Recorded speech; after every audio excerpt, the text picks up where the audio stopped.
देखो बात करेंगे इसमें हम CHSL 18 के रिगार्डिंग। और रिज़ल्ट आ गया है, बहुत सारे लोग परेशान हैं कि एक तो ग्रुप को लेके परेशान है, मेरा ग्रुप नहीं मिल रहा है, और किसका ऑल इंडिया है, किसका कैसे पोस्टिंग होती है, किसकी कहाँ मिलेगी, इसको लेकर के हो रहा है। सब कुछ इसमें डिस्कस हो रहा है और इसको थोड़ा ध्यान से देखना है। इसमें वो भी पॉइंट है कि जब आप दूसरी पोस्ट पर सेलेक्ट हो तो इसको रिज़ाइन करोगे तो कोई दिक्कत होगी कि नहीं होगी, सब कुछ इसमें कवर कर रहा हूँ मैं, राइट।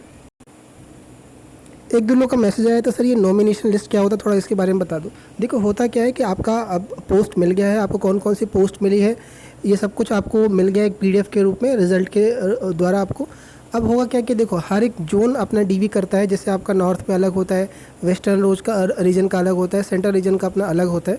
तो ये क्या करते हैं, अपना जिन जिन बच्चों को जो जो पोस्ट मिली है उनका एक PDF डालता है अपनी साइट पर। हर एक जोन अपना डालता है कि मेरे जोन से इन बच्चों का हो गया है, ये पोस्ट मिली है, और इसकी एक लिस्ट आती है। ये कब आएगा आपको 1.5-2 महीने के अंदर हर एक रीजन अपनी वेबसाइट पर डाल देता है। तो ये कोई ज़रूरी नहीं आपको ये देखने का। इसी को नॉमिनेशन लिस्ट कहते हैं कि आपका स्टेटस में क्या होता है कि जैसे आप DV करवाए तो आप प्रोविजनल थे, तो आपका स्टेटस में प्रोविजनल लिख के आएगा, और अब कौन सी पोस्ट मिली है आपको वो एक तरह का कन्फर्मेशन होता है कि हाँ आपका कन्फर्म ये पोस्ट मिली है, और आपका स्टेटस ये है कि क्लियर स्टेटस है कि प्रोविजनल है या रिजेक्टेड, जो भी रहता है उसमें लिखा रहेगा।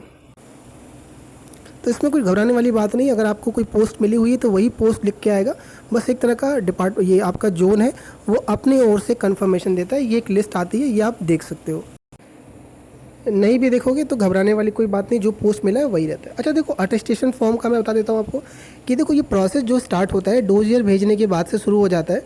अभी डोजियर SSC के ऑफिस में होगा, क्योंकि कम से कम SSC 2 से 3 महीने लेती है भेजने में। क्योंकि होता क्या है कि जब रिज़ल्ट आता है तो सेंट्रल रीजन जो है आपका, वो जो आपका डोजियर फाइलें होती हैं उनको पहले अलग करना होता है, ये किसको कौन सी पोस्ट मिली है, फिर उसके बाद वहाँ से कंसर्न डिपार्टमेंट को वो डोजियर भेजा जाता है। इस काम में समय लग जाता है। और ख़ास बात ये ध्यान रखना कि हर एक मिनिस्ट्री का अपना प्रोसेस अलग होता है अटेस्टेशन फॉर्म का, तो इसमें थोड़ा वक्त लगेगा। तो मान के चलो आपकी कम से कम 3 महीना अभी रिज़ल्ट के बाद से तो SSC आपका डोजियर पहुंचाएगी मिनिस्ट्री के अंदर, राइट। और जैसे ही मिनिस्ट्री के हाथ में डोजियर लगता है तो अब वो मिनिस्ट्री कैसी है वो डिपेंड करता है। कुछ मिनिस्ट्री बहुत फास्ट होती है, जैसे कि MEA हो गया, IT मिनिस्ट्री हो गई।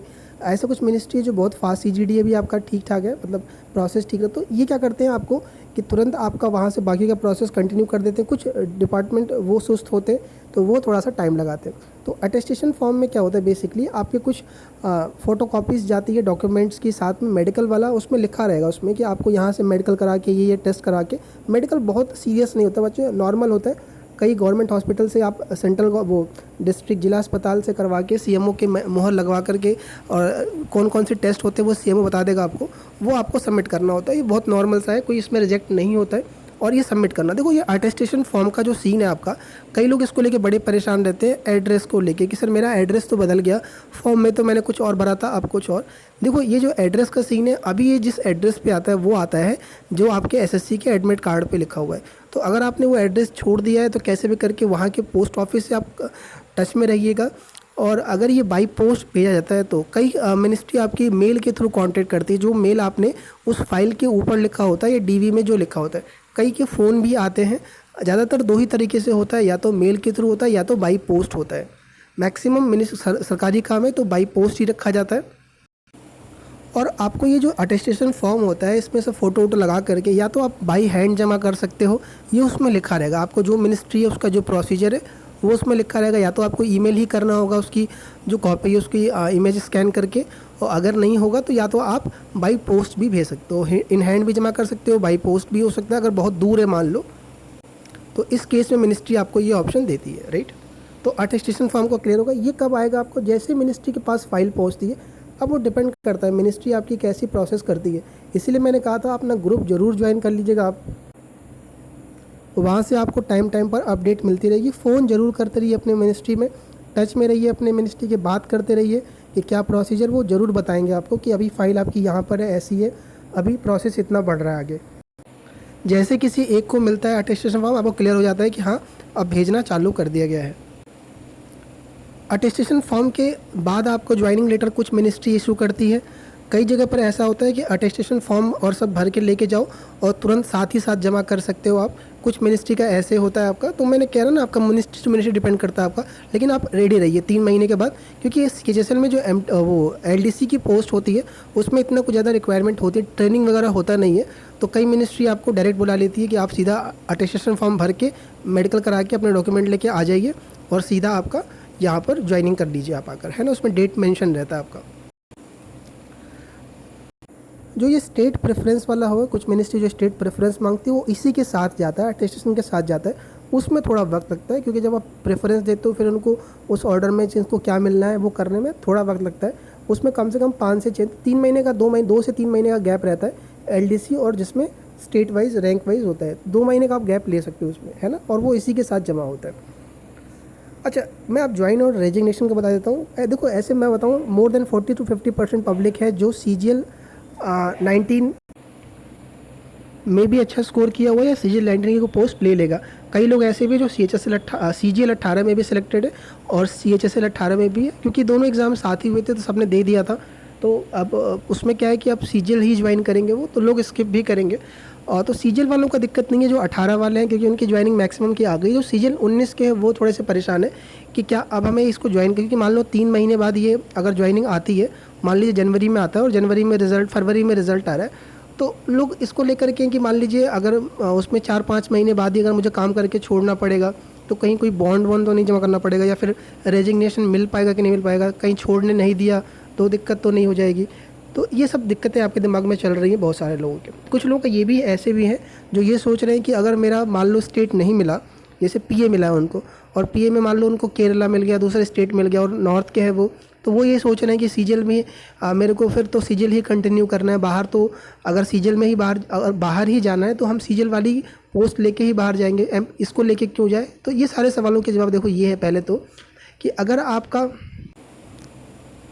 सीजीएल 19 में सिलेक्शन हो रखा है, पोस्ट आपको मिलने के चांसेस बढ़िया है और आप इसको ज्वाइन करके छोड़ते हो तो कोई दिक्कत नहीं होती है। अगर आप एलडीसी या पीए कोई सी पोस्ट ज्वाइन कर लेते हो, 3 महीने 2 महीने 4 महीने काम करके छोड़ते हो, कोई दिक्कत नहीं होता। ज्वाइनिंग के साथ आपको बस बताना पड़ता है, इंटीमेट करना होता है, इतना तो आपने पता कर ही लिया होगा, राइट।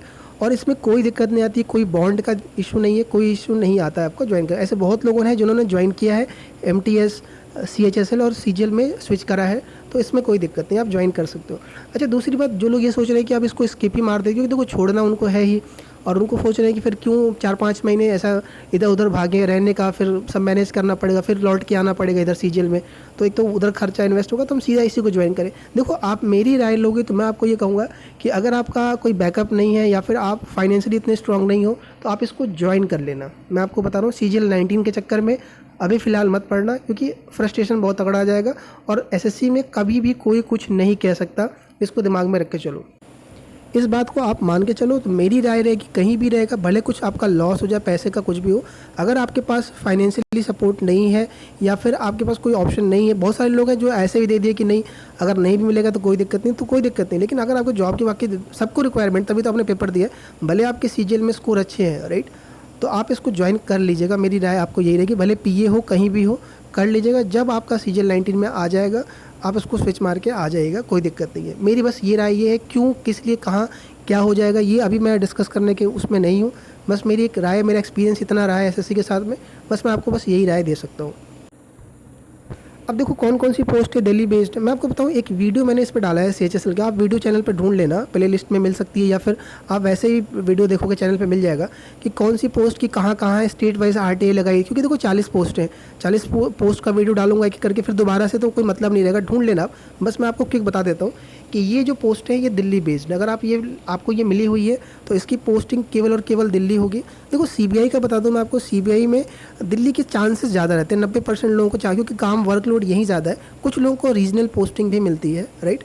और इसके अलावा मैं आपको बता दूँ, ये जो सिविल एविएशन वाला है यार, 1-2 सोर्स से बस पता लग पाया था कि ये दिल्ली बेस्ड है, शायद गुड़गांव में पोस्टिंग है इसकी, लेकिन मैं इसको लेके अभी इतना नहीं हूँ। अगर कोई है, किसी को ये कंफर्म है, कमेंट जरूर करिएगा।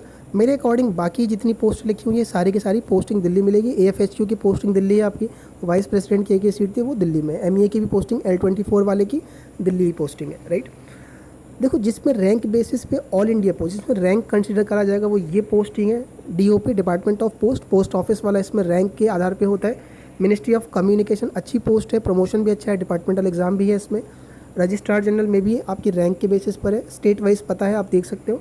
PSA के अंदर तो रैंक बेसिस पर होता ही है, बहुत लोगों को ये मिला हुआ है, और कहाँ कहाँ सीट है ये पता है आपको, इन सब की स्टेट वाइज पता है, आप देख सकते हो, राइट। अब यार इससे पहले बताओ यार, देखो चैनल को सब्सक्राइबर की ज़रूरत है यार, प्लीज़ देखो यार, कंटेंट आपको पसंद आता है, ये चीज़ ठीक है, लेकिन बस एक ही दिक्कत है सब्सक्राइबर को लेकर, नहीं बोलना था पड़ता था, लेकिन यार थोड़ा सा दिक्कत आ रही है, सब्सक्राइबर नहीं इंक्रीज़ हो रहे, तो उसके रिगार्डिंग ना यूट्यूब पे थोड़ा सा चीज़ें थोड़ा सा नेगेटिव जा रही होती हैं। बाकी सब कुछ ठीक है, व्यूज़ वगैरह सब ठीक चल रहा होता है, थोड़ा सा हमें भी मिलता है क्योंकि बहुत एनर्जी लगती है सब चीज़ें टाइम निकाल के करना, तो प्लीज़ इसको ज़रूर थोड़ा ध्यान रखना है, ठीक है। अगर आप नए हो तो सब्सक्राइब जरूर कर, पता रहता है यार कौन नए हो कौन पुराने, कमेंट आते रहते हैं, सब यूट्यूब पे सब बताता है आपका, है ना, कि कौन अभी नए नए सब्सक्राइबर बढ़े हैं, थोड़ा कर लोगे तो मेरे लिए भी अच्छा रहता है ना। देखो जो अदर पोस्ट है, बची हुई पोस्ट है, मैं उनका बताता हूँ। देखो जिनकी अदर पोस्ट है उनमें किसकी किसकी पता है, मैंने चैनल पर डाला हुआ है, देख लेना, और जिनका नहीं पता है उसका ही बता रहा हूँ मैं आपको। इनको छोड़ करके जिनमें रैंक वाइज, जिनमें दिल्ली वाली नहीं है, बाकी जो पोस्ट है उसमें ऑल इंडिया पोस्टिंग है, राइट, और जिनकी स्टेट वाइज पता है, और वो रैंडम पोस्टिंग होती है। रैंडम का मैं बताता हूँ, इसमें देखो पहले CGD का बताता हूँ मैं आपको। CGD का अभी जो CGL 18 का जो एलोकेशन हुआ है उसमें मैक्सिमम लोगों को या तो होम पोस्टिंग या नियर टू होम पोस्टिंग दी गई है, लेकिन इसमें भी देखो मैं आपको बता दूँ, जो फीमेल कैंडिडेट है उनको प्रेफरेंस दी गई है कि उनको होम पोस्टिंग दी गई है विदाउट रैंक वैंक, या फिर नियर बाई होम पोस्टिंग दी गई है। तो CGD में ये एक प्लस पॉइंट देखने को हो सकता है कि आपको मिल जाए, अगर आपका स्टेट ऐसा है जहाँ पर वैकेंसी है ऐसा, तो ये चांसेस बहुत ज़्यादा है। फीमेल रैंक इसमें मैटर नहीं करता आपका। और जिसकी ऑल इंडिया है, जिसका पता ही नहीं, जैसे IHQ, जैसे नेवी वाला था, उसका नहीं मालूम चल पाया, तो जिनका नहीं पता है ना, उसकी दिल्ली भी हो सकती है, दिल्ली के अलावा भी हो सकती है, तो चांसेस है, लक बेस्ड है आपका। और देखो जिसमें रैंडम होता है, मैं आपको बता दूं, जिसमें रैंडम होता है ना, उसमें मिनिस्ट्री ये देखती है, देखो रैंडम का ये मतलब नहीं है कि आपको कहीं उठाकर फेंक देगा। जैसे मिनिस्ट्री में जब फाइल जाती है, मान लो 10 पोस्टें हैं, जैसे मान लो मिनिस्ट्री ऑफ हेल्थ के अंदर 10 पोस्टें आपकी हैं, तो जब 10 फाइलें जाएंगी जिनको मिला हुआ है, और 10 पोस्टें ऑल इंडिया में कहीं कहीं मान लो जहाँ भी है, तो उसमें वो देखते हैं कि जो बंदे आए हैं उनके एड्रेस देखा जाता है कि ये बंदे कहाँ के हैं। उनको भी पता है कि LDC की पोस्ट है, कोशिश किया जाए कि या तो बंदे को अगर वो वहीं का है तो वहीं दिया जाए, या उसके पास में रखा। जैसे मान लो कोई बंदा राजस्थान का है और राजस्थान में सीट नहीं, मान लो दिल्ली में सीट है, और दिल्ली में मान लीजिए एक एग्जांपल लेता हूँ, एक ही बंदा राजस्थान का और एक सीट दिल्ली में है, तो उसको वो नियर टू दे देंगे। कोई बंदा कोलकाता का, कोलकाता में पोस्ट है, तो वो दे देंगे, कोलकाता में नहीं दिल्ली में है, तो ये तो कोशिश की जाती है कि उसको पास में दिया जाए। अब यहाँ एक दिक्कत रहती है कि यार कुछ सीटें भी तो साउथ में भी तो है, जैसे केरल में भी सीटें हैं या फिर दूसरे स्टेट में, और मैक्सिमम बंदे नॉर्थ के रहते हैं। लेकिन बच्चे आप ये मान के चलो कि कुछ कैंडिडेट तो होंगे ना जो उस तरफ दूसरे स्टेट के भी होंगे, राइट। लेकिन पॉसिबिलिटी देखा जाए, अगर सीटें हैं नॉर्थ में तो आपको अपने पास में मिलने का चांसेस ज़्यादा रहता है। फीमेल कैंडिडेट को प्रेफरेंस दी जाती है, फिजिकल हैंडीकैप्ड को प्रेफरेंस दी जाती है कि या तो उनको अपने पास में दी जाए अगर वैकेंसी अवेलेबल है, या नियर टू स्टेट दिया जाए, राइट। तो इसके चांसेस है। बाकी आपको एक पोस्ट है, कहीं भी काम करना है, लेना पड़ेगा। कई लोगों से मेरी बात हुई जब मैं कवर कर रहा था, फीमेल कैंडिडेट केरल में काम कर रही थी जो PA की पोस्ट लेकर के, मैं भी हैरान हो गया। बिहार स्टेट है उनका होम स्टेट। बहुत सारे लोग जो मुंबई में पोस्टिंग है आपकी, राइट, मेल कैंडिडेट है, वहाँ इतना कॉस्टली है, फिर भी लोग रह रहे काम कर रहे हैं। तो यार बेरोजगारी है तो लोग काम करेंगे ही, आपको पता ही है कितना बुरा कंडीशन है। तो ये सब कहने के लिए होता है, करने वाले कहीं काम कर रहे हैं। फिर भी आप एक ये लेके चल सकते हो, ग्रुप ज़रूर ज्वाइन करिएगा। कोई ग्रुप आपके नहीं मिल रहे हैं, आप कमेंट में लिखिएगा और कमेंट सब पढ़िएगा। अगर कोई ग्रुप बना रखे हो आप तो उसका लिंक डाल दीजिए, या फिर उसका जो भी आपका वो एड्रेस है वो डाल दीजिए, ताकि लोग उसको टेलीग्राम पे या जहाँ पर भी है ढूंढ सके। कोई मुझसे हेल्प चाहिए तो टेलीग्राम ग्रुप का लिंक है नीचे, वो ज्वाइन करके आप मुझे पर्सनल मैसेज कर सकते हो। फ्री होके मैं रिप्लाई कर दूँगा आपको।